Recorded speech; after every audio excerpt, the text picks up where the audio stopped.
Cool. I'll let you take it away.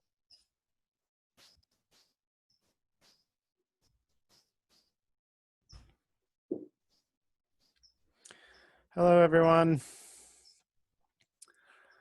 Welcome to the Animal Liberation Online Assembly midweek training here. I'm going to give it a couple minutes for people to get on the call. In the meantime, I would love to sort of see where everyone is from. So start typing into the chat just where you're joining the call from. It's great. Just kind of see where. San Francisco, Sydney, awesome. Baltimore. Oh, getting out of hand. Okay, Oregon, Los Angeles, a couple Colorado people. Oh, 3 Colorado people. I'm the 4th. That's good. I'm not actually in Colorado right now, but Berkeley. It's nice. It's like very late in the night over there, so that's awesome that you are joining from France.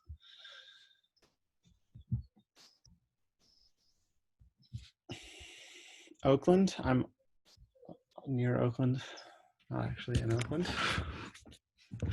Used to be in Oakland. Just moved though. Whoa. 8:30 a.m. in Taiwan. Wow. Welcome, Haru.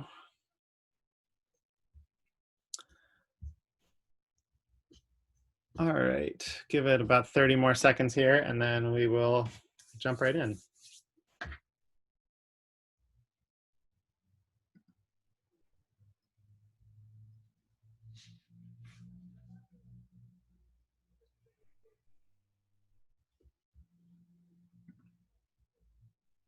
Madison, Wisconsin. So yeah, if you just joined, we're just waiting a few more seconds before we get started. So in the meantime, you can throw into the chat where you're joining from. Ooh, we got someone from Panama, Saskatchewan, Australia. Leela, where in Australia are you?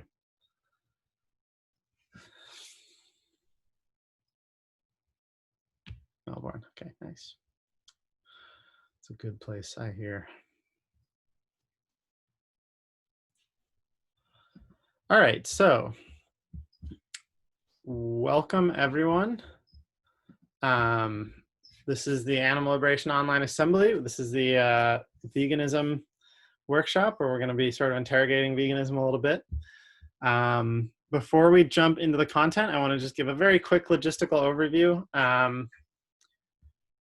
Everyone of the people who I can see, can you like flash your hands if you've already been on an Animal Liberation Online Assembly call?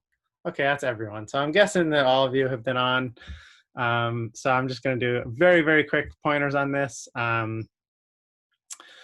Use the chat to interact throughout the program. We'd love to hear, Joanna and I will be sort of tracking questions and we'll bundle them up. And actually, Jonathan may just be looking at the questions directly. So feel free to throw questions in all the time. There may be some kind of participatory element beyond that. This is a smaller session, so it'd be great. I mean, if everyone who is in a position to and would want to turn your camera on so we can kind of see each other's faces and have the feeling of being in community a little bit, that would be great. Otherwise, you're obviously welcome to keep your camera off.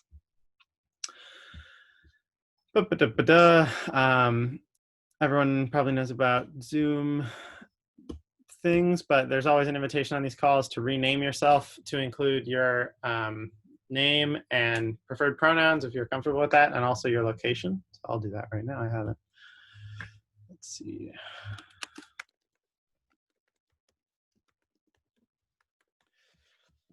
And just a quick disclaimer that it's been going pretty well very well, I would say, for the program, but there have been lots of reports of Zoom bombing or like people trolling Zoom calls by showing graphic images or otherwise kind of finding ways to disrupt.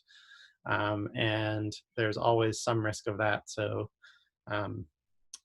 we've taken all kinds of measures to avoid that, but that's always a possibility. So to just be aware of that and be in choice joining here.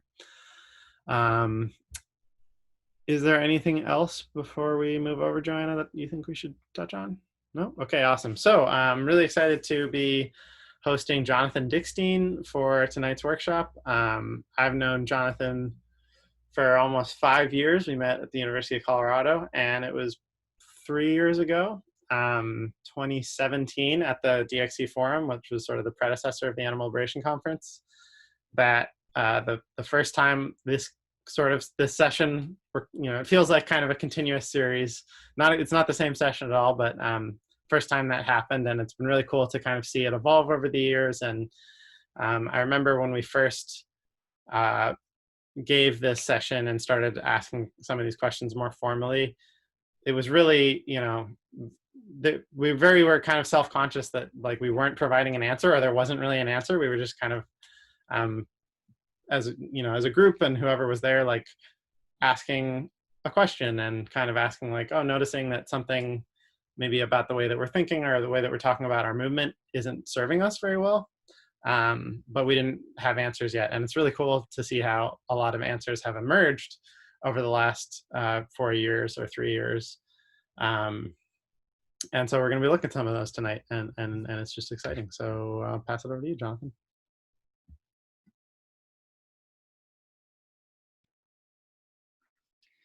Hi, everyone. It's really great to be here. You can all hear me fine? All right, great. So before we jump in, we're going to begin with a moment of silence to recognize while we're here, a moment of silence for animals themselves and for our cause. So you can close your eyes, you can sit well for a moment, and just take a few breaths. We'll take about 10, 15 seconds just to get situated. So find yourself in a comfortable position.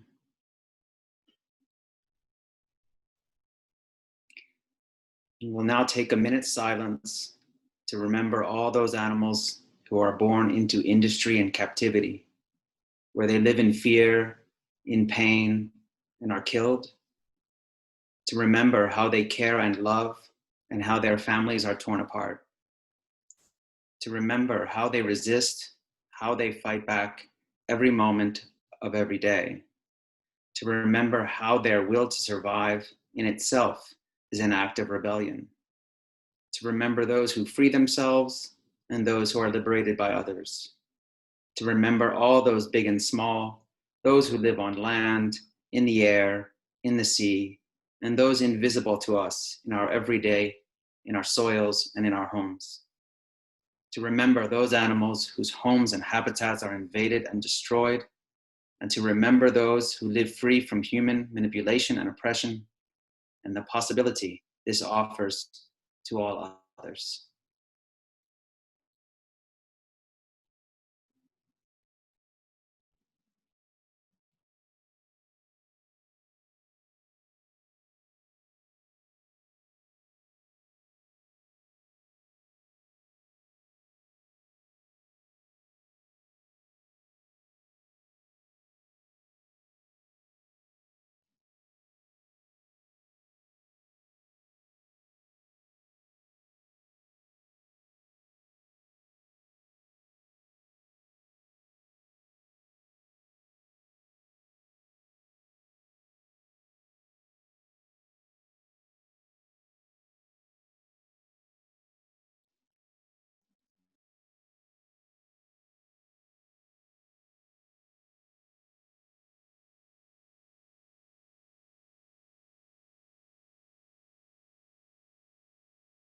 Keeping your eyes closed, take a few slightly deeper breaths.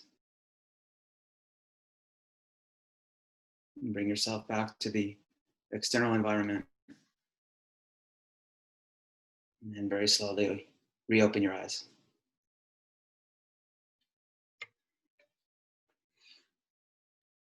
All right. So let me just share my screen here for everyone.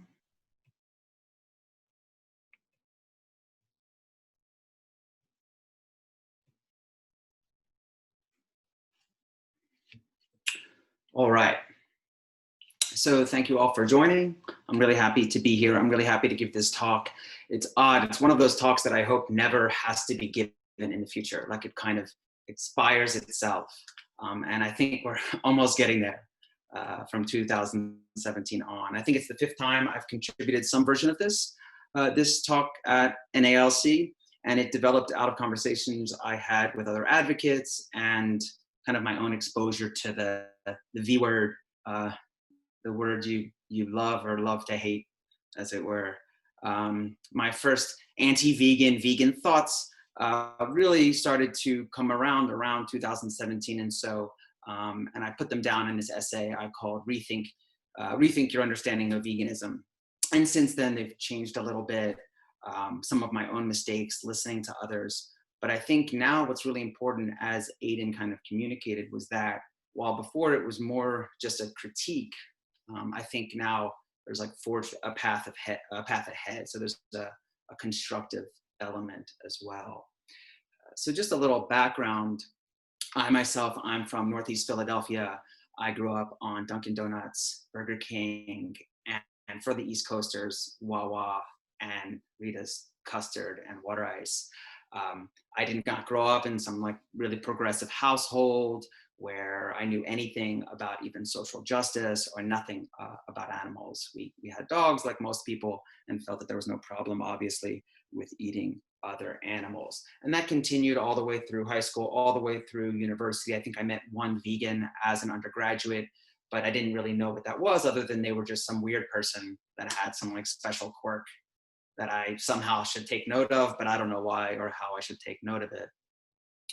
And I finished that. I actually traveled for quite a bit. And I was one of those people, actually, when I traveled internationally, people who lived in the areas I traveled to really liked me because I was one of the people who would try anything. So I always felt that, like, no matter how weird some food was, oftentimes made from an animal, I would try it. I felt like it was a way to culturally immerse myself. And it wasn't really until a bit later when I started to practice yoga. I was a yoga practitioner for a while, one of those hipster white yoga guys, except I wasn't cool enough, I think, at that time to be called a hipster. Did not have the ability for that beard and man bun. But what I did know is that those around me were vegetarian. A lot of them were vegetarian. And myself, I grew up as very much an inquisitive child. And as a student, I studied philosophy, and I was really skeptical. When I started practicing yoga, I decided to kind of flip the script, and I was going to dedicate myself and kind of like do what the people were doing. So I almost became vegetarian without even really knowing why. It was actually just a kind of form of asceticism almost, because that's what I was supposed to do. But once I started to like look more into vegetarianism, I came across Peter Singer, started understanding Peter Singer's philosophy. I really like that caricature drawing of Peter Singer that I was able to unearth. And it was very persuasive to me. And some of the kind of glass walls were constructed inside the slaughterhouses, inside the laboratories, to let me know what was really going on, and started to make me move not just from vegetarianism and into veganism. At the same time, I became very questioning and also critical of yoga communities who are still to this day hardly vegetarian and certainly not vegan. And then, like many other people, I started to come across critiques of Peter Singer and utilitarianism in general, and came across individuals such as Gary Francione and Eat Like You Care. Veganism is the moral baseline, this kind of idea that really all we need to be doing is talking about veganism without, and I didn't really understand kind of why necessarily, but it was persuasive to me. And it was persuasive specifically because it was kind of easy, right? If it's a framing that's very easy, it's very black and white. And also when one adopts a very kind of hard line and firm veganism without really understanding how it might articulate within, say, a social justice framework, one can construct an identity around that. And part of what we're going to talk about today a little bit is how much veganism, I think, stays within our movement as such a prominent role and a specific kind of role because of our desire to have an identity. Many people who become animal activists and vegans oftentimes have shed some of their past identities, whether religious or familial, and you feel kind of lost. You don't have this anchor. And all of a sudden you can say like, I'm a vegan.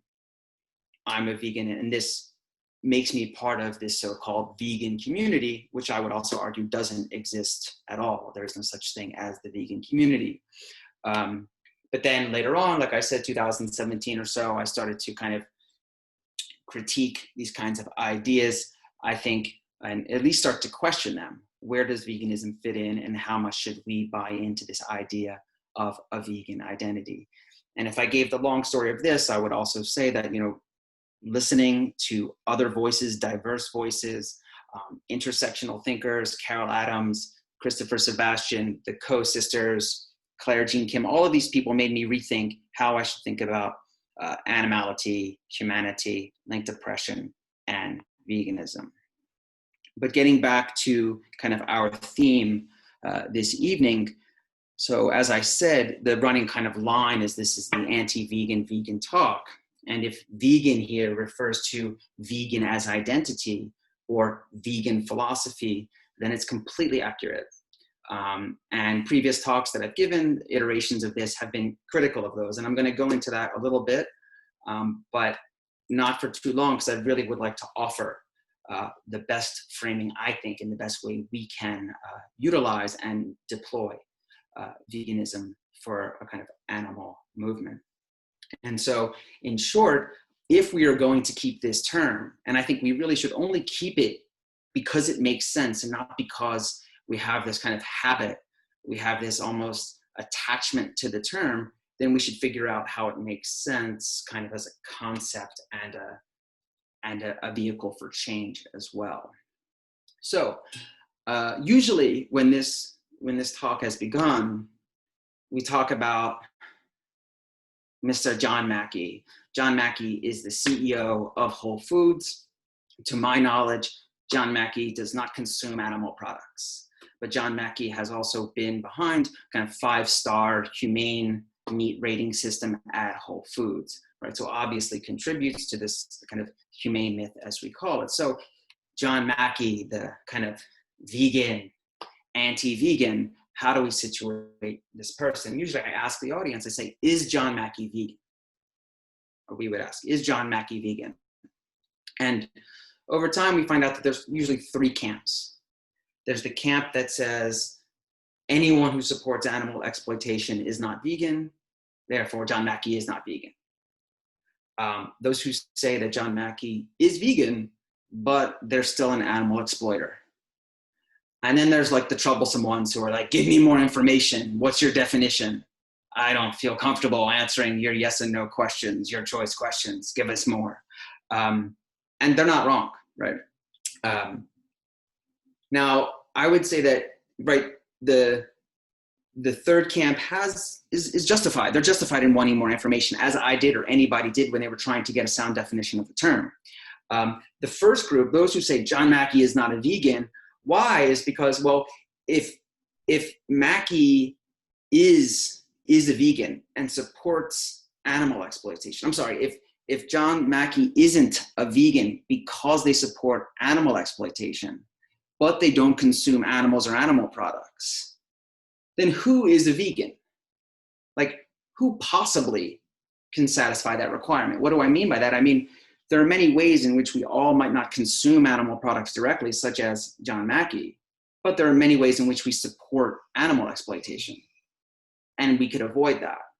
So what's the line? John Mackey doesn't consume animals, but is not a vegan because they support animal exploitation. Well, in what ways then don't we all also support animal exploitation? And then there's the third group who kind of reluctantly says, John Mackey is a vegan, right? John Mackey is a vegan, but I don't really like admitting that because now John Mackey has an identity that I also have. John Mackey and I are both vegans, but John Mackey exploits animals and apparently promotes unbridled capitalism, which only supports more exploitation of marginalized human beings. And now somehow John Mackey and I not only share an identity, but we share almost my core identity. Now, maybe veganism isn't your core identity, but for many it tends to be. Anyway, I think this is our problem. I think this is our kind of definitional problem and why we need to rethink veganism. So there's a definitional inconsistency and a lack of clarity. And I don't think this is a small problem. I don't think this is a matter of just kind of squabbling back and forth. I really think it comes down to how big or how little this kind of vegan life extends. And across the board, I don't know how many hours upon hours upon hours of Facebook squabbling have been dedicated to finding that line. So here for a moment, just a little bit to get y'all involved. I want you to drop in the comments what you think is like the littlest, most meager, like bare bones definition of veganism you would find plausible. Not like you heard somewhere, but you're like, that's sounds relatively reasonable.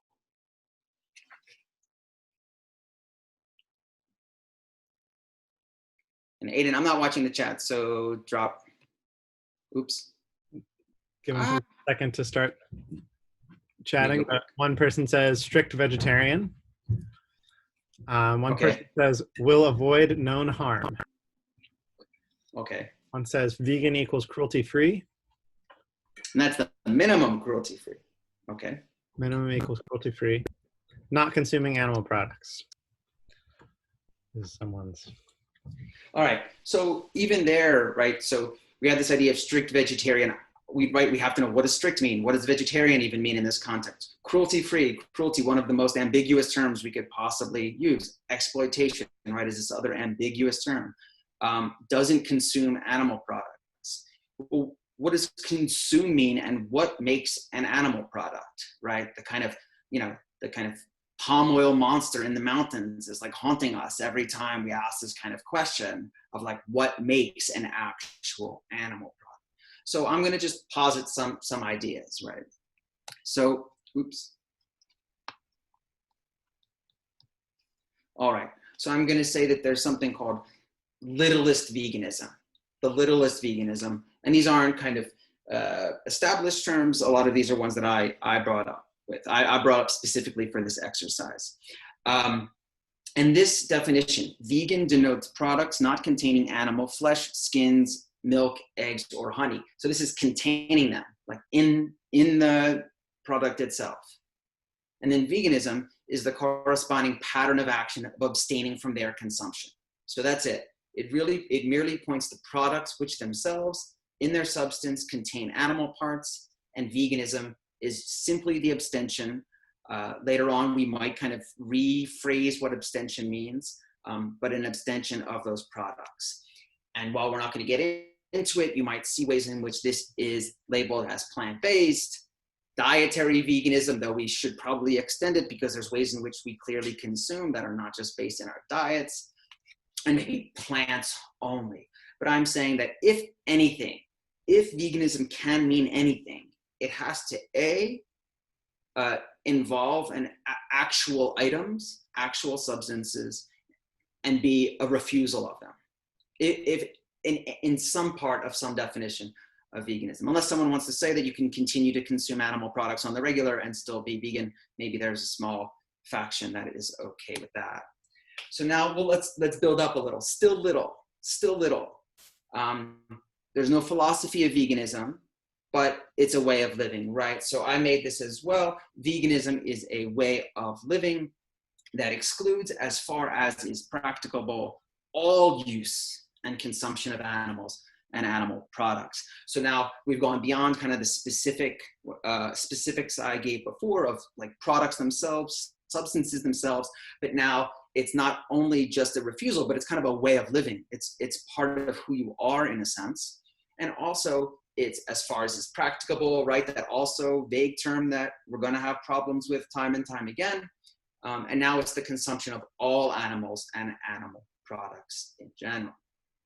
And this is not an established kind of definition. I brought it up myself, but it's not like out of my own mind. It's ways in which I've seen people describe what veganism should mean. So now, bigger veganism, right? So we move on now to the classic in the sense of well-known vegan society definition. I would like you to keep in mind, and I think this is oftentimes forgotten, that this definition is about 75 years old or so. almost 75 years old, right? And at that time, the terms speciesism, anti-speciesism, intersectionality, and total liberation, among others, were not in existence, and they weren't operating. So one might wonder what the definition would have looked like and how it may have broadened or even strategically narrowed its scope if these other terms had been operational. Right? So, right, as many of you may know, I'll bore you once again with a reading. The word veganism denotes a philosophy and a way of life which seeks to exclude, as far as is possible and practicable, all forms of exploitation of and cruelty to animals for food, clothing, or any other purpose, and by extension promotes the development and use of animal-free alternatives for the benefit of humans, animals, and the environment. In dietary terms, it denotes the practice of dispensing with all products derived wholly or partly from animals.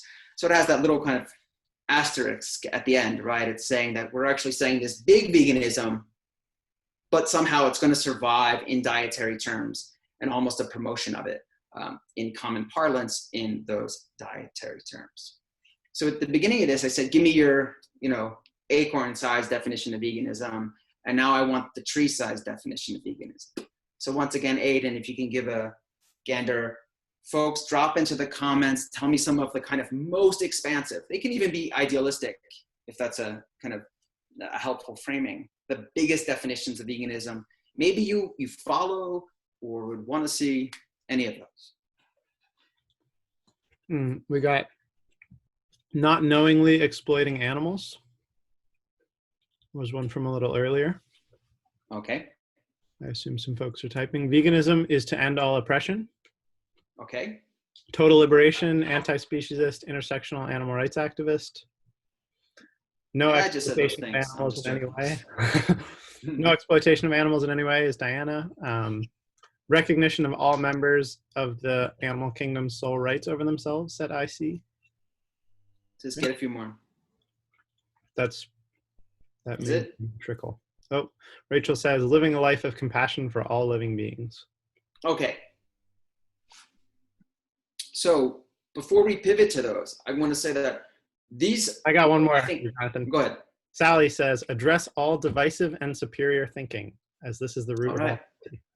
So I think probably everybody on this call will agree with kind of the trajectory of these definitions. No one's disagreeing that the sentiments, like that we wouldn't accept most of the sentiments that are being described. So I'm going to provide one that I think is one that I've kind of seen around as well.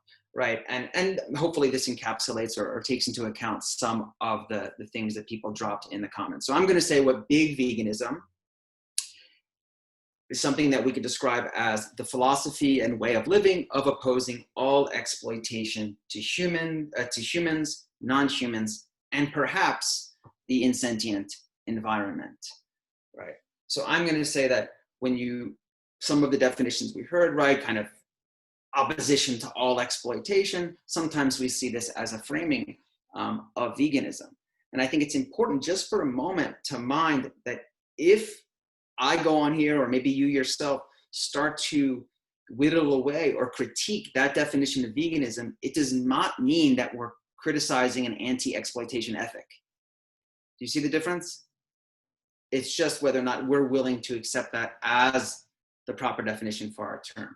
And some examples of this that I've seen online, for example, my veganism includes human animals just as much as it does non-human animals. In the veganism I aspire for our world, no group of people is oppressed regardless of their species, race, gender, sex, size, abilities, culture, or class. Or this one, I can't see it myself because all of your faces are there. So basically, right, it says, stop saying someone is not vegan because, let me insert my, I don't know how I get rid of those boxes to see the rest, but it basically says, right, you're not vegan if you're homophobic, racist, transphobic, sexist, whatever. Humans are 100% animals. And if you're pro-oppression, I'm guessing that's what that says, against certain humans, that's anti-vegan. So here it's basically saying, right, you're actually not vegan if you're pro-oppression, which is kind of an interesting phrase, but also just exploitation. If kind of you engage in any form of exploitation against anyone, then you're not vegan anymore. So moving on. So I'm going to, oh, go ahead. I just want to flag up a question from the chat. And, you know, this may or may not be a good time to try to answer it, but someone's asking, why is it important that we have a definition of veganism that we can agree on? David is saying, what is at stake in having a definition of veganism? That's a wonderful question. And I think that the type of definition that we'll work towards later in this talk is the one that actually does work and will do positive work. And the definition doesn't have to be as tight as maybe it think as, who is that, David? As David might think that I'm going with it, right? Don't think that necessarily we're going to a place where I'm tightening up and tidying up a definition. The question is, where does it make sense conceptually? In my opinion, how can we actually use it as a vehicle for change? Hopefully, as we go forward, that makes more sense. But let's just kind of do a little recap here. From big veganism to little veganism. So veganism is the philosophy and way of living of opposing all exploitation of humans, non-humans, and perhaps the insentient environment. Vegan society definition, philosophy and way of living, which excludes as far as practical and possible all forms of cruelty to for food, clothing, and other purposes. And these are two that including the top one that I kind of interjected, veganism as a way of living that excludes, as far as is practicable, consumption of animals and animal products. And the bottom one, vegan itself just denotes products. Like, you know, people argue sometimes a cupcake can't be vegan, only people can be vegan, and so on and so forth. Such volumes of ink spilled over whether a cupcake can be vegan. And then veganism is simply this corresponding pattern of action that is an abstention or a refusal of their consumption. So here's what I'm going to say just quickly. This is how in the past kind of this talk has gone through, but I'm not going to spend so much time to make it seem like this is just a knockdown of veganism. This time around, I really am excited about, you know, finding a path forward. So incoherence. So I'd say first off, there's a few kinds of incoherence. The incoherence first is with the incoherence of the idea of a vegan philosophy. When you ask people, what's the philosophy of veganism, as we did in the chat, you get all kinds of answers, right? There's utilitarians on one side saying that it's all about harm reduction, and there's rights theorists on the other side saying it's about respecting inviolable rights, and others saying it's about anti-exploitation. And then some people say it's a political philosophy, and then other vegans saying that we want to remain apolitical. It's not a political issue whatsoever. People on the right and the left will hold hands and waving, you know, vegan banners all the way, I guess not to the Capitol, maybe to the Veg Fest.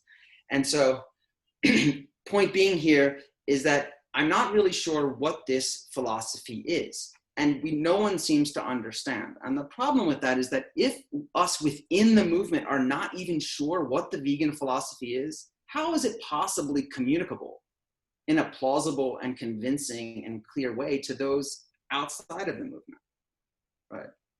And also, what's interesting in these larger understandings of a philosophy of veganism, especially the ones as we saw, and I share them in my own kind of personal sentiments and philosophy, is that this kind of broad anti-exploitation ethic. But then how does now veganism no longer remain exclusive to non-human animals? Like at once we're talking about an animal movement and veganism about exploitation against animals, but now it's kind of developed, it's inflated to be pretty much a conception of morality itself. It's almost like veganism as an anti-exploitation ethic tends to mean justice. Like when we say a vegan life, it's literally like we're saying a just life or a moral life. And in my mind, not only is that just strange, but it's also unbelievably appropriative of other movements. It's literally saying Feminists, did you know that your feminism is just a subcategory of veganism? Because veganism is an anti-exploitation ethic, and feminism is against exploitation. And so you're just actually part of the vegan movement. You didn't even know that, but you're actually part of the vegan philosophy. You're going to tell disabled folks that didn't you know that your struggle is actually just part of the broader vegan struggle. So I'd say not only is that just strange and to me implausible, but it also doesn't seem very strategic. And then, like I began with, it seems that animals now have vanished from having their own individual movement. And so we might ask ourselves, why have we in the animal movement decided that we need to inflate the vegan philosophy when other social justice movements have not said they needed to go beyond their own boundaries? So isn't our individual philosophy, and this goes back to what I said about how old the vegan society definition is, isn't ours one more of opposition to speciesism? So if we define speciesism, for those that might be new to it, as something like differential treatment or discrimination based on species categorization alone, that might be a decent definition, working definition for speciesism. And isn't that our philosophy? Isn't that kind of the ethos or seemingly some guiding principle we would be rallying around, not veganism? Now, that's why I think the philosophy itself is kind of incoherent, but also I think the practice is incoherent.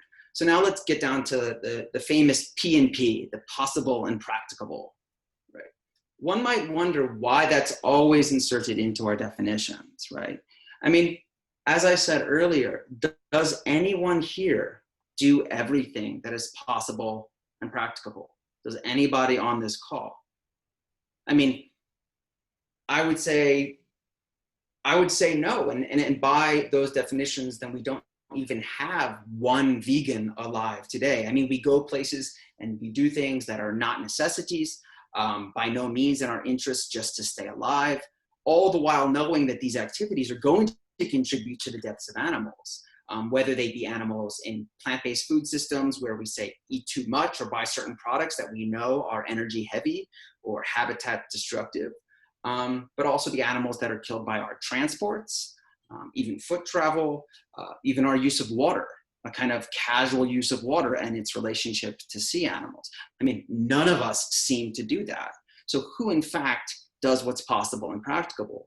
And I don't think anyone here would like to accept that it's completely subjective, that I can basically decide for myself what is practicable. So eating animals is practicable for me. I have a stressful life, I have a lot of things to worry about. I can only do so much. So I still consume animals, but I'm a vegan. I feel like we lose all sense of kind of plausibility at that point. And then I'll say the second problem. I mean, I think there's more. I'm just trying to hit on some top ones. What about the kind of arbitrary product boundary line? I mean, how many threads are devoted to oysters? How many threads are devoted to honey? How many threads are devoted to palm oil, like I said earlier? What's quite interesting for some of you that don't know is that even Donald Watson, right, our kind of TVS Vegan Society figurehead, in 2002, literally said that I'll just read the definition. He writes, and the quote that is, in 2002, he's in an interview and he writes, or he says, "I may add that the most orthodox medicines are also proved or tested on animals, and this perhaps is the greatest inconsistency in vegetarians and vegans who may try to conform to the rules of their societies, but take orthodox medicines, hoping that they've not been produced as a result of animal tests." And that is one reason I've never taken them. And in my view, this is the point, and in my view, that is a more serious inconsistency even than wearing leather or using wool, because these are byproducts of industries that are primarily there to provide meat. Now, Watson here is basically saying if you take medicines that have been tested on animals, it's worse than wearing leather.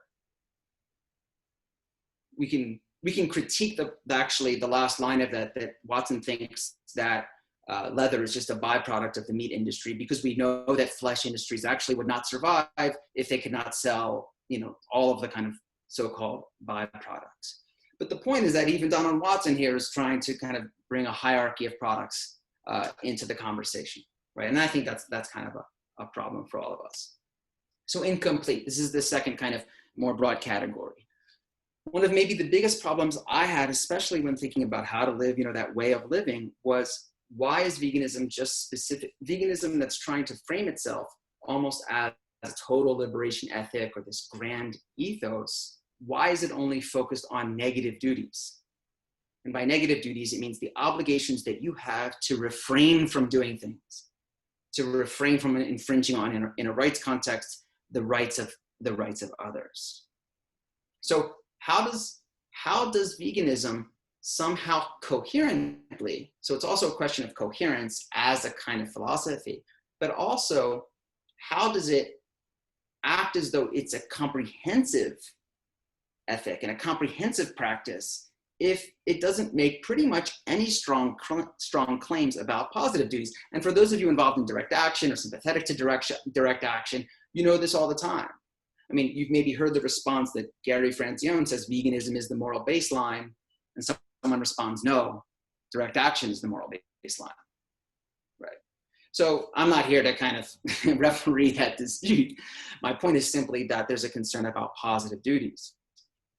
But I think what's even more crucial in this dilemma or this problem is that I would say that actually rescuing a shelter animal is probably one of the easiest things anyone can do. And it's much more possible and practicable than, say, completely doing away with animal products. Now, don't think I'm saying like, think when thinking of a shelter animal, I'm thinking even a single mouse, one mouse or one rabbit someone could adopt. I think most people could do that, even financially. It would be more possible and practicable in the immediate than covering all these negative duties of abstentions from certain forms of consumption. So the question then is, why then aren't vegans required to rescue animals? Like, how can you still be a vegan? It's possible and practicable. It's a form of opposing exploitation, whether a pig, a chicken, or a rat, whoever. And it actually, we know for a fact, it makes a huge difference in that individual's life. But somehow I have not seen many definitions of veganism that require it. And so how I would kind of wrap up the problem with that, this might just seem like some little semantic squabbling or some small problem, but I would say that once we frame veganism as the abstention of these products, as this kind of encompassing way of living, or this encompassing kind of identity, then we shouldn't be surprised when people who are not vegan think of it as this kind of like huge journey, this huge hurdle that I have to revamp my entire personality and who I am to become that vegan, to become that new identity. And then on the flip side of that, once that is achieved, then as many of us know, it just breeds complacency, right? I've become vegan, like what can you ask of me now? Like I did the thing. I am anti-exploitation because I don't consume these certain animals. All right. So you might be thinking like, wow, like this guy's just gonna like trash like veganism and I'm gonna have to sit through this whole thing. I could have done something else the other night, tonight, and so on. But while you might think, like you might think that I'm trying to communicate that veganism has failed, like it's wrong, or it's the wrong way about things, even in the past and the future, it's not that. I actually think that it's succeeded. And what I mean by that is it's succeeded by entering public consciousness and the excitement about its proliferation and popularity. And it's also brought in this kind of influx of ideas such as anti-speciesism, total liberation, intersectionality, and so on. Like these are great things, but it seems that veganism has reached its limit. And now we're at a stage where we're being very stubborn about not upgrading our terminology, our thinking, and our tactics. And shouldn't we perhaps shift how we deploy the terminology, right? So here's one example. When I say it's succeeded, but it's completed in a sense. Let me see if I can, okay. So Brian Dominic in Animal Liberation and Social Revolution is talking about this difference between vegetarianism and veganism. And they write, quote, "Pure vegetarianism is not veganism. Refusing to consume the products of non-human animals while a wonderful life choice is not in itself veganism. The vegan bases her choices on a radical understanding of what animal oppression really is, and her lifestyle choice is highly informed and politicized." Now, I'm going to say, once we take into account this kind of influx of new ideas, we can almost perfectly substitute different terminology and understand where our upgrading should take us. So we can read this now. Veganism is not anti-speciesism. Refusing to consume the products of non-human animals while a wonderful life choice is not in itself anti-speciesism. The anti-speciesist bases her choices on a radical understanding of what animal oppression really is, and her lifestyle choice is highly informed and politicized. Right. So in short, the time is ripe to foreground animals and to foreground animal resistance and to foreground speciesism, anti-speciesism, and total liberation, and situate veganism as a tactic. In its present framing, veganism fails to clearly and convincingly situate itself in mainstream dialogue and practice around social justice. And I think this is a major failure. I think this is our biggest problem, is being able to situate this movement in social justice discourse and spaces. I would argue that it fails both animals and opportunities to call in those on the left who might be otherwise open to the animal cause. So here's the kind of moving forward, or here's the path forward. But before I go, because I think, while earlier I talked about how some veganism is apolitical, almost trying to remain bipartisan or trying to remain kind of open to whoever wants to stop consuming animals. While it's for a different talk, I would say that's not the audience really we need to direct this towards. You need to direct this towards those on the left or those leaning left who already basically adopt those anti-exploitation ideas that we posed earlier in the chat, and hopefully many of us believe. So Aiden, before I move on, is there any exclamation pointed questions in the chat, or something that I need to address now? Nothing, I think, that isn't gonna be addressed by your next slides, maybe. So. Okay, then they better be good. All right. So where do we go from here? So this is the idea. I know that a lot of people these days are talking about, all right, we got to get rid of veganism. And for a while, I was like that too, right? This kind of just get rid of it. It's done more harm than good. And I'm not even going to call myself a vegan anymore. I mean, I don't know why people have to go around calling themselves vegan other than just describing what they consume. But I think actually it has very good utility for us. And because it's already a concept that's in the public consciousness, we would be squandering it. We would be squandering it, I would say. So what I'll propose now is this 3-tier model for animal inclusive political action. And as I'll come to later, this is kind of developed out of me thinking about this problem, but also working with other folks in the animal movement and a few other scholars, hopefully later this year, with my colleagues Drew, Jishnu, and Jan. There'll be an article out that kind of gives it its full treatment. So it's a 3-tier model. And at the top of that model, there's what we call a kind of ethical political horizon. And that might sound fancy, but it just really means a kind of guiding ethos and objective. And this is similar to when I asked earlier about big veganism, folks were starting to throw this in the comments, right? Folks who are attuned to, say, ethical veganism in the kind of Francione tradition, or radical veganism, the way that Christopher Sebastian talks about it, right? This kind of broad ethos and objective. Then the second tier, and there's going to be a kind of a graphic for this, so you don't have to just imagine it. The second tier are sites of oppression. So these are individual areas of injustice to be resisted. And 3, patterns of action. Tactics deployable by fronts of resistance. So before we see it in a graphic, it's basically this idea we have a governing kind of ethos. You could call it justice, something like this, as broad as possible. And then there's specific sites of oppression or specific sites of injustice. And then there's tactics that can be used, that can be instrumentalized to address these sites of oppression. I call them here fronts of resistance. So here's the model. There's no like cool animation on this one or anything, like flying in. So we're just gonna let it like sit there for a minute. And so I said at the top, we have this ethical political horizon.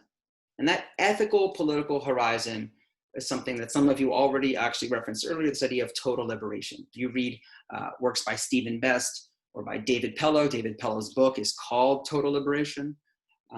And we can just think of it for our purposes here as basically a stance that's anti-oppression and anti-exploitation of any and all sentient beings.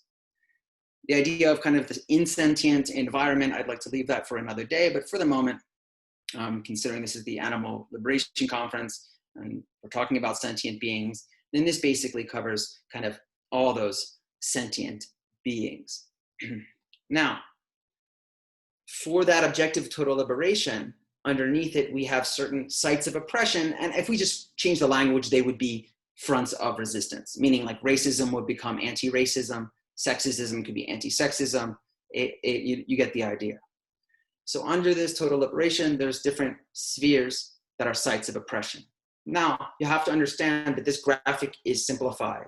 It's not as if racism and sexism overlap, but racism and ableism don't overlap. Or sexism and ableism overlap, they all would overlap, maybe if I was a little bit more kind of like graphic savvy or 3D savvy, but you get the general idea. So these are specific sites of oppression. And then the bottom tier are patterns of action. And you can think of patterns of action as tactics, tools, instruments, right? These are ways in which you you fight against those sites of oppression, right? So in the bottom, I've given some examples. Rescue, language shift, right? Changing how we talk about non-human animals or even other marginalized humans. Labor strikes, legislation, voting. And then in the middle, I have veganism. So veganism is one of these. How does veganism become one of these? So if we go back to the earlier discussion, I'm going to give kind of a sound definition at the end of this. Think about veganism as the aspect of it that it can always has to be. No matter any definition you come across, it's always a refusal. Some part of that definition has to involve a refusal. And in political terms, a refusal is a boycott. So a refusal is a boycott. And so what we're framing here, I mean, if I did a better graph, it would be boycott in that diamond. And veganism would be one type of boycott. And what is it a boycott of? Well, it's a boycott, if we go back to that littlest definition of veganism, that say, for example, says animal skins, flesh, milk, honey, and eggs. So now I want to return to David's question way back then. It was like, how tight do we have to get that definition? And I'd say, I'm not really concerned about whether or not palm oil makes it into that list or certain bike tires make it into that list. It doesn't really matter. It's not as if you boycott animal substances and then you decide like, I'm not going to boycott anything else. The idea here is veganism, if we construe it as a boycott of actual animal substances, meaning products that have actual animal parts in them, then that's one pattern of action. It doesn't exhaust all of our moral responsibilities to do rescue, to do language shift, to maybe go on strike and so on. But what I haven't talked about yet are all these kind of dotted lines. And that's really the key here, especially when we talk about intersectionality and so on, is that so much literature talks about how veganism, right? Hey, you can go veganism for reasons even if you don't care about animal interests.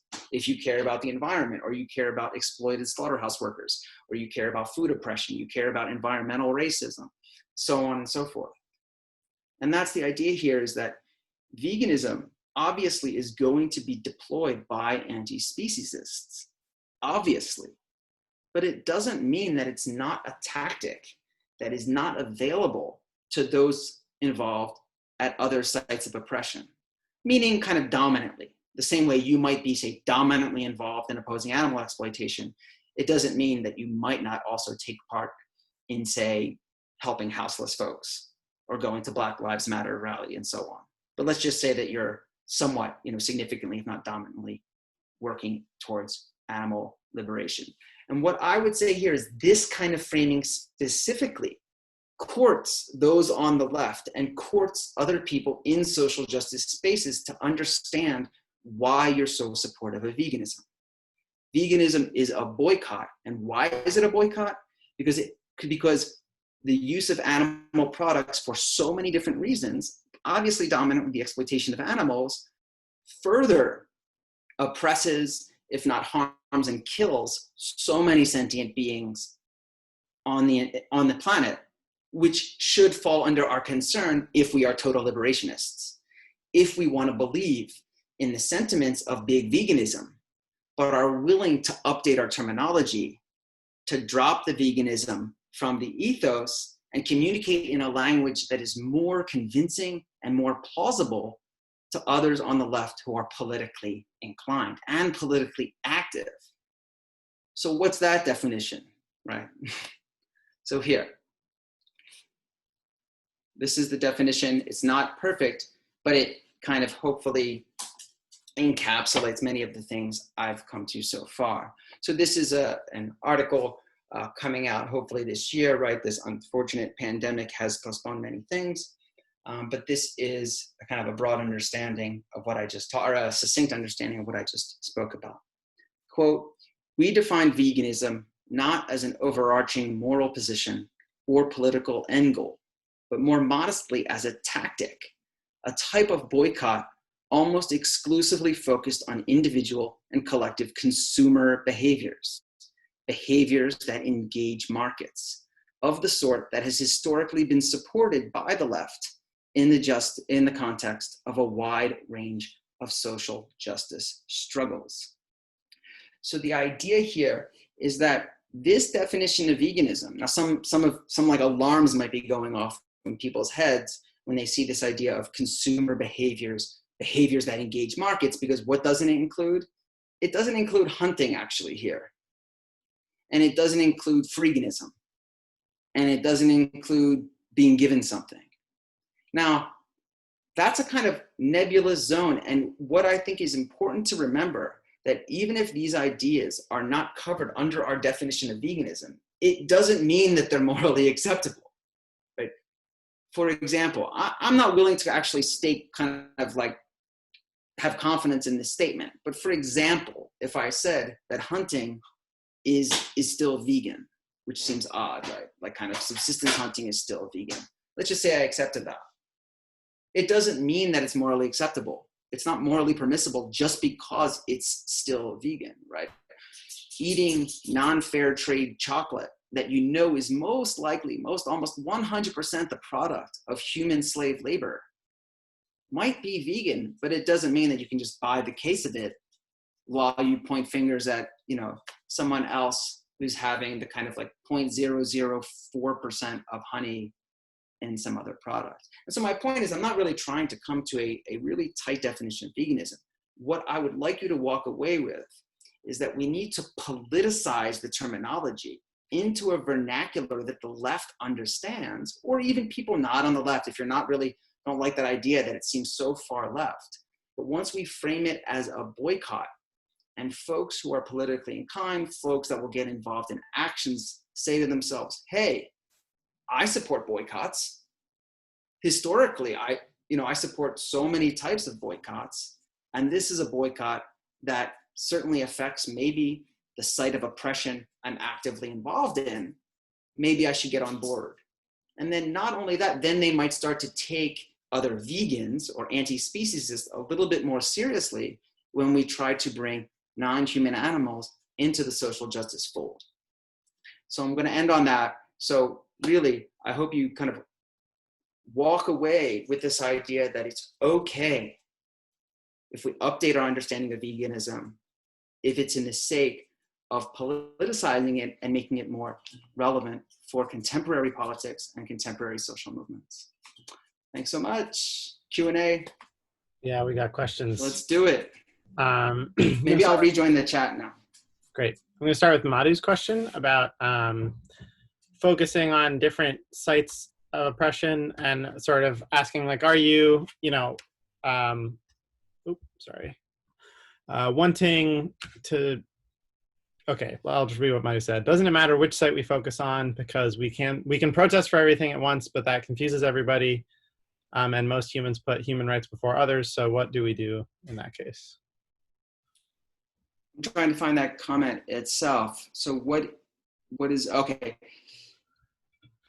So yeah, but total liberation is hard to explain to general people.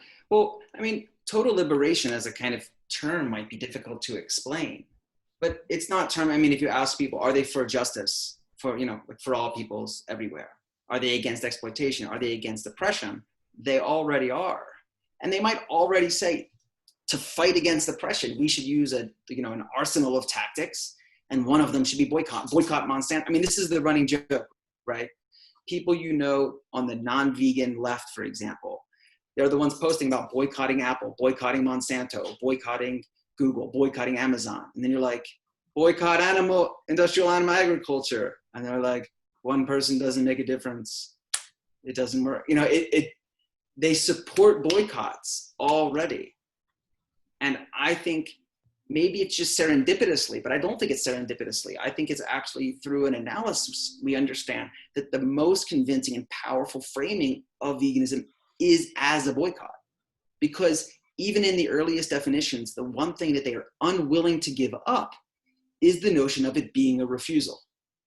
Like, you can't eat animal, like, even if in your head you're against all exploitation, but you continue to consume animals, even when you don't have to, whatever that means, no plausible definition of veganism actually will accept that. So in its core, that's actually the core that's been dragged along, as it were.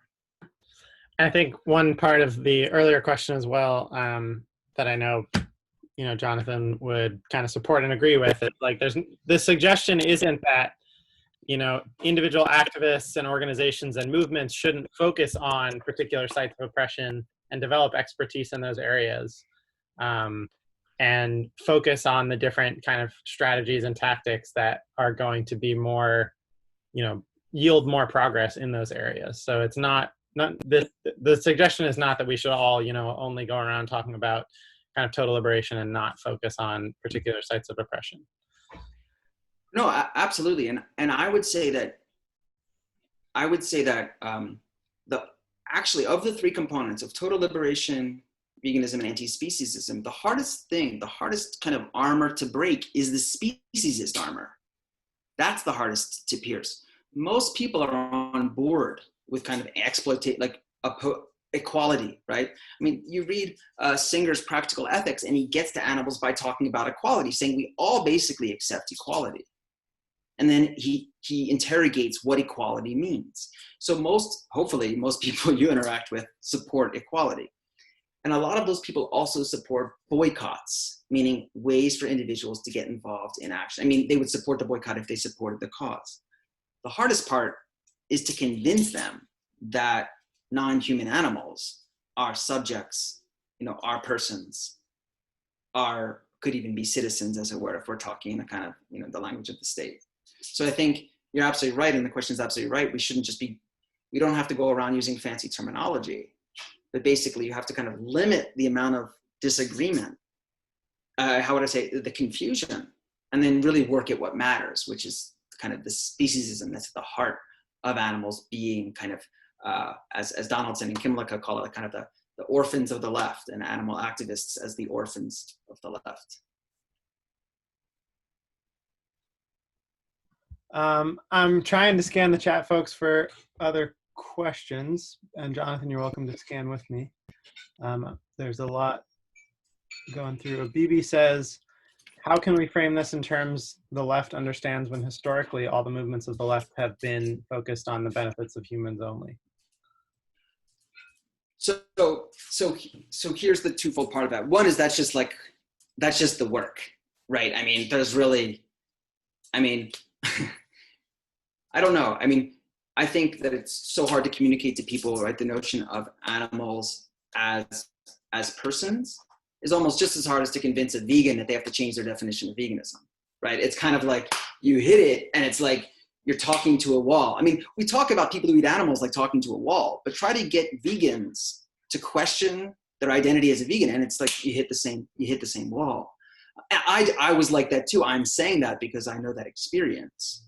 But that's the hard work, the notion on the left. But I think if you talk in a language and a terminology and say, hey, I do animal rights work because I'm a leftist. I mean, I'm talking now to this person who talks about the left. Maybe not many of you are on the left here, and that's a different conversation. But and you talk in the language they understand. You talk in the language they understand, then it makes sense. Then you can really just focus on speciesism and they say, oh, I understand. If you think those are subjects worthy of justice who are being exploited, then it completely makes sense to engage in veganism if veganism is a boycott that reaps unimaginable havoc on their bodies, on their minds, and on their families and their lives and so on. The hard part is obviously to get them to care about non-human animals. But just as one last point, as I used to say this, this is not a popular comment, but it's like animals don't care why we stop hurting them in many ways. Sometimes they might not care. I don't know. Maybe some would disagree with me, and we could talk about which animals.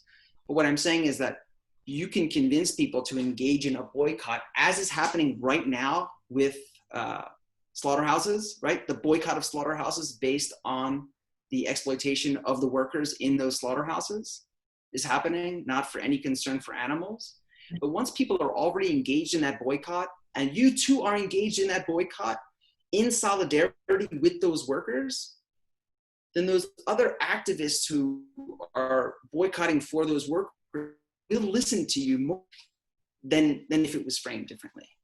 Because you already show like you're sharing an identity. And they're like, oh, well, there's some other part of this identity that I haven't looked at, let me know. And this is also the work of animal activists too, who think that they don't have to be tuned in to human rights issues when they most surely do. So one question from, I lost it. Where is it? Someone was asking, okay, here it is. Rachel asked, do we give up on reaching the political right? I think that if that means the right that I think of when I think of the right, they are unreachable. Unreachable. And you wouldn't, I mean, if we can't reach those who share our political associations outside of a non-human context, if we can't reach them, then what hope do we have in reaching the right? And by reaching the right, I don't mean by getting them to like not eat flesh burgers for plant burgers. That's not reaching the right. Now, don't get me wrong. So I want to address something that hopefully when the kind of longer article comes out, because I'm seeing some other stuff in the chat too. One is, I'm not making the point that boycotts don't work and individual choices don't matter. I'm not making the case when I say it doesn't matter if even people on the right stop consuming animal products. I'm not making that case. I'm talking more about how do we actually inject the animal cause into social justice discourse, specifically on the left, where we would find our allies, or at least our potential allies. And second, there's also a comment I see that's about boycotts, the definition of a boycott. Boycotts don't typically take this shape. That's something else in a longer piece we could talk about, whether veganism actually qualifies as a boycott or not. But I would argue it does. And I might just, one thing to expand on there is, that the percentage of people who identify strongly with either the left or the right, or are politically ideological is, small enough that it's not like the right comprises half of society or 2/3 of society or anything like that, nor does the left.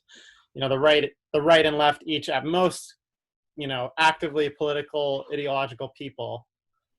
ideological people comprise maybe a third in both groups, with a third, in the middle. But everyone's kind of, so winning over the argument for winning over the left, that left third, is because it's, people who are not just going to support the boycott, the veganism as a boycott, but actually like are organized to leverage political power in society.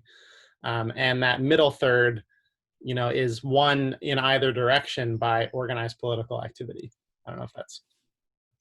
That makes sense. And I also think for those in this group, right, much of the talk at the beginning and even kind of at the end right now, I mean, the reason why right now we're talking about like, how can this be effective? Who can this reach? Is because it generates a way that we can weaponize it. I mean, in a good way, right? As a tool, how can we use it?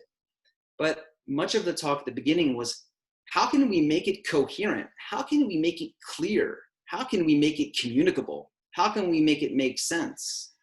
So that we can then say, okay, this is the terminology we're working with. We all understand it. We also understand how we don't have to stretch the terminology to include animal rescue, because we're not equating veganism with all of our moral responsibilities. We're making it understandable, and then we can then deploy it. So at the beginning, the concern shouldn't be, how can we reach the right? It's like, how can we reach a mind that is looking for a clear and communicable argument? How can we reach someone that isn't constantly being bombarded with 6 to 7 different definitions and different types of people? And I think that at this time, given how the movement has moved more intersectional, at least in the positive understanding of that term, and more total liberationist, this is how we reformulate it and how we crowd in, how we call in and we crowd in to this movement, at least through that one specific tool.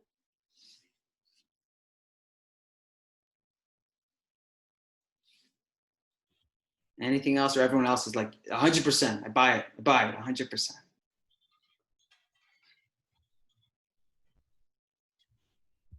I may have missed some questions along here, but Dean asked, is there a cognitive reason why the definition of veganism as a lifestyle or total liberation is seductive? All right, so, I mean, that's more for psychologists and those studying cognition. And I would actually, I mean, that'd be a fascinating kind of study to look at how people use it to identify. But obviously, how would I say? I think it's very difficult to ask human beings not to identify with something primarily and put other forms of identification in orbit around it. What do I mean is, you might know individuals who pretty much, once they lose an identity as a husband or a wife or a Christian or a mother or whatever else, it destabilizes the entire universe. Like, if all else fails, I'm a Christian. Like, I don't know, the world's fucked up and things are changing all the time. My friends don't like me anymore, but I'm a Christian. They don't like me because I went vegan, of course, but there's a joke. But because I'm Christian. And when that anchor gets kind of moved, then we don't know kind of who we are anymore. And we're usually just grabbing it to keep it in place, even if it stops making any logical sense, and even if it stops making strategic sense. I mean, this is just me kind of spitballing right here on that, because I haven't looked at studies on that. But I think what happens is we get so passionate about animals that we start to construct the identity about being a vegan, like waving flags and kind of with mise on it and banners, when I'm not asking individuals necessarily to do what humans probably can't do, which is to live without an identity. But why not shift this identity into more of a political social justice valence, that those who fight for human justice issues do not define themselves by their consumer refusal behaviors. That's not how they define themselves. And moreover, as many people have critiqued veganism, if you create your identity around that, you create your identity around human beings, and you don't create your identity around the animals and the oppression that should be the whole reason why you're engaging in any of these tactics. We have about 15 minutes left in the listed time, and we've got some more good questions rolling in, but just want to, also honor the good discussion that's happening in the chat that I'm not capturing in questions that seem askable to Jonathan. And the next one I was going to ask, I keep losing him. Vanessa said she has trouble with the idea of putting speciesism in a group with those other isms, given that animals are, oppressed at a greater scale. Do you think that there is a risk of belittling that important difference by framing animal murder and enslavement as just another rights issue? So I think there is a kind of empirical question and there's a strategic question. Do I agree that in terms of kind of qualitatively and quantitatively, the amount of violence and misery inflicted upon non-human animals is probably not comparable? And I'm saying this empirically. I don't see how that's kind of in dispute. I don't know how that can really be disputed. But I also don't see initially I don't see the kind of the payoff of that being something that you go to other groups and you say, I know you're caring about your community, but you should stop doing that because it's really bad over here with your non-community that you already probably don't care about because you haven't really thought about non-human animals. So, I don't really think that's a strategic move. However, and maybe this is just me, I do have a little bit of a problem with this idea that we can't compare, the notion that we can never compare oppressions, right? Strategically, it doesn't, like I just described, doesn't do well. But we do these things all the time. I'm a white middle-class male in the United States that comes from a Jewish background, or at least half Jewish background.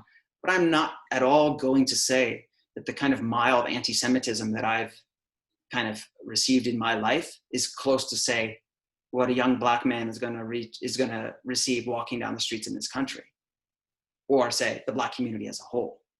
I'm not even going to say that that's the case. We're all oppressed. Let's not compare it. We're all undergoing the same thing. This is just me, and folks might disagree, but I might say that I don't think that conceptually speciesism belongs anywhere else.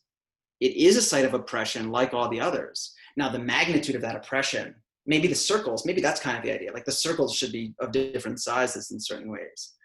I don't really want to engage in that kind of hierarchical inflation and deflation, balloon kind of sizing. But I understand the point. All right, and Corey asked if you could explain what it would look like to approach a leftist, someone who's already thinking the way that a leftist thinks, or with this kind of total liberation mindset.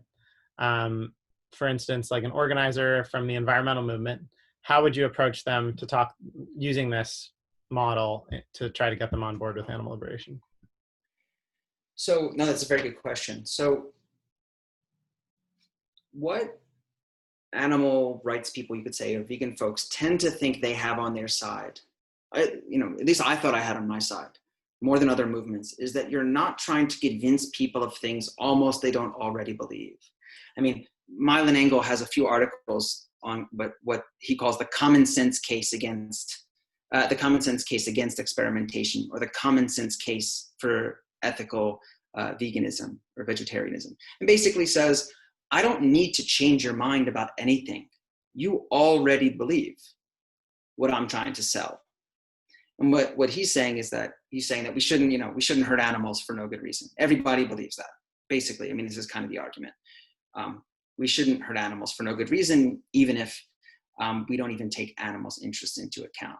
So, that's kind of like a little bit of a tangent, but the reason I'm bringing that in is to say that you can go to people in other movements and say that you are already politically committed to what I'm talking about. Even if you took animals out of the equation for the moment, or you discounted their interests, you don't have to accept that we should equally consider their interests like Singer would have it. Even if we don't do that, all of your political commitments get you on board with this boycott, because in the environmental movement, for example, we know about the ravaging that industrial animal agriculture does on the environment. This is knowledge to more and more people every day. So you can sell that. And this is what I'm saying is you're not selling animals short. And I think this is our worry, right? Always has been kind of vegan advocacy worry, is that we're kind of like selling animals short because of what we talked about earlier, the kind of size of their oppression. But you're not, because if you're trying to sell veganism, and when I say that, you're trying to sell a boycott, people can use that boycott for various reasons. You can start to engage in veganism or entertain it because you are in solidarity with slaughterhouse workers. And what I'm saying is that once people start to do, and this is a whole thing we didn't talk about, is right, you're much more willing to accept an ideology or philosophy once your behavior already aligns with that philosophy, right? Once it requires very little change on your part, you're much more open to the thinking behind it. What the irony of the left is that all of their political commitments align with veganism, but all of their habits contradict it or go against it. Because they're humans who grew up places and have habits, and they protect them, and they protect their identity.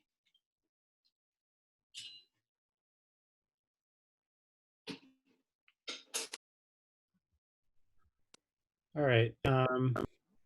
Saw a question that was sort of like, what's the definite, how would you define anti-speciesist, or what is it? So if we were wrestling with like, oh, who's vegan, who's not vegan, what's the definition? Like, is there a simple one for anti-speciesism? Uh-oh, it looks like we might have lost our... Well, I mean, the question is what that entails in practice, but this is the same question of like, what does it mean to be an anti-racist, right? We typically don't make a laundry list of all the things you have to do like on a daily basis, but an anti-speciesist is someone who, at least in theory, opposes differential treatment or negative treatment, disadvantageous treatment based on species categorization alone. And I prefer categorization to membership, because categorization is done by humans to animals. It's not as if they belong to species kind of out of the air. Humans categorize animals and then discriminate based on their own categories. Okay. I see asked... I'm gonna move for 1 second, but keep asking. Okay. I see asked, what is your evidence that winning over activists to anti-speciesism is more fruitful avenue than winning over people on plant-based diets to anti-speciesism? Okay, I understood that right. Can you repeat that? Yeah, it says, it's the second to last one in the chat there. What is your evidence that winning over activists to anti-speciesism is a more fruitful avenue than winning over people on plant-based diets to anti-speciesism? So I would say I'm differentiating between, this is actually even way back in 2017, we said this. So there's a difference between vegan activism and animal activism. That they're not the same thing. And so if you substitute, say, animal activism with anti-speciesist activism, which seems synonymous to me, at least just kind of listening to myself say it, they seem synonymous, then you imagine yourself you situate yourself in one form of activism and do that. So am I trying to get people to engage in a boycott? And a boycott of industrial animal agriculture could be for their own benefit.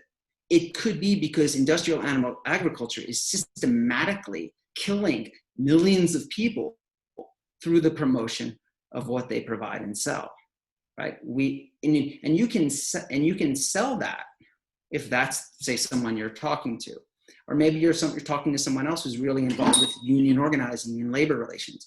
Well, talk to them about what goes on inside slaughterhouses. Now, the response that someone else says, oh yeah, but what about all these other industries? Well, yeah, as total liberationists, you should be concerned about what goes on in other industries. But there is certain kinds of type of specific marginalization, endangerment, we're seeing it right now, that goes on in industrial animal agriculture with workers that I think you can completely sell the idea of a boycott to.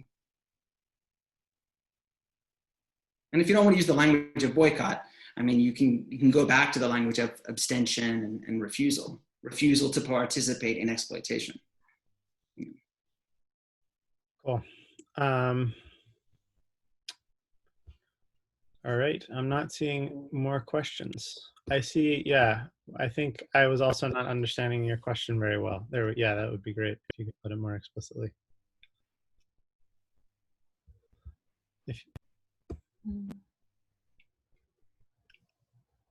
Oh, sorry about that. Now I see it. I thought the question was, what's my evidence for... Here. Just have to unmute. No? All right. I could unmute you if you'd like, IC, and you could ask it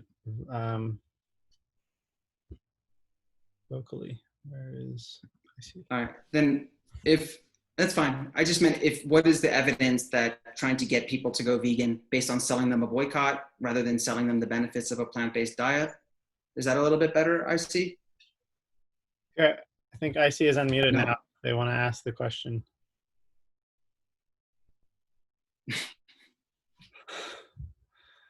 Okay. Well, it may just be time to wrap it up.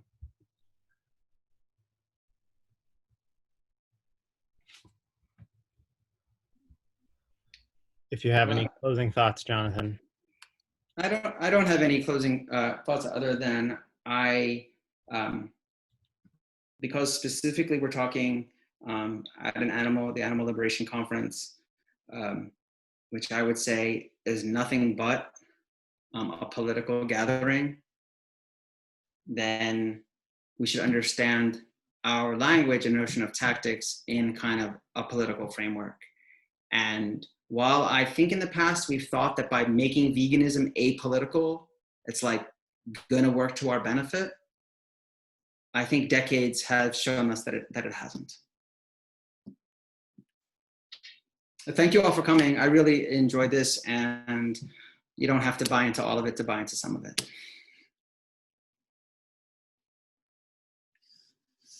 I'm sure Jonathan is available for all kinds of questions, further questions over wherever. Where should people find you, Jonathan?